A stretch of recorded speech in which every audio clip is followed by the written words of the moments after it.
Rise and shine, mga ka-RSP. Ito na po ang gabay, patnubay palala at prediksyon ni Master Hans Kua ngayong araw ng Tuesday, February 4, 2025. Para sa mga pinanganak ng Year of the Rat, maging magaang ang love life ngayong araw, maging positive at yakapin ang mga magagandang bagay sa paligid. Orange at ng swerte kay Year of the Rat. Kay Ox naman tayo magkakaroon ka ng maraming opportunities dahil sa pagiging resourceful mo. Mag-ingat lang sa pagtanggap ng trabaho ng sabay-sabay kung hindi ito kayang tapusin. Pink at 9 ang swerte kay Year of the Ox. Kay Tiger naman ang buwan ng pagmamahal ay magdadala ng kasiyahan at pagtutulungan. Patuloy na magbigay at tanggapin ang pag-ibig. Brown at 3 ang swerte kay Year of the Tiger. Kay Rabbit naman ang isang maliit na effort ay kaya magdala ng malaking resulta. Kaya work smarter, not harder. Purple at 9 ang swerte kay Year of the Rabbit. Sa Year of the Dragon naman tayo ngayong araw, magiging malapit ang isang tao na magpaparamdam ng kakaibang kilig. Iwasan kung committed ka na, go naman kung ikaw'y single pa. Blue at 7 ang swerte kay Year of the Dragon.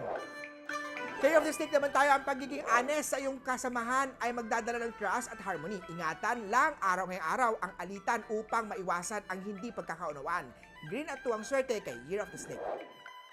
Sa Year of the Horse naman tayo, isang project, business idea o trabaho ang matagal mo nang iniisip ay maaaring magsimula ngayon. Maging productive at maging hands-on. Red at 5 ang swerte kay Year of the Horsey. Kay Goat naman tayo, ang pagiging open sa feedback ay magpapabuti ng iyong performance. Huwag damdamin kung negative ang mga yan. White at 4 kay Year of the Goat. Kay Year of the Monkey naman tayo, kung nararamdaman na mahina na ang money flow at madalas ang burnout, makakatulong ang pag-declutter ng bahay dahil bukod sa maiiba ang ambience ito, ay maka-cleansing ang negative energy sa bahay. Imbitahan ng personal na mag-feng shui sa bahay mo, si Master Hans Kua. Yellow at 8 ang swerte kay Year of the Monkey.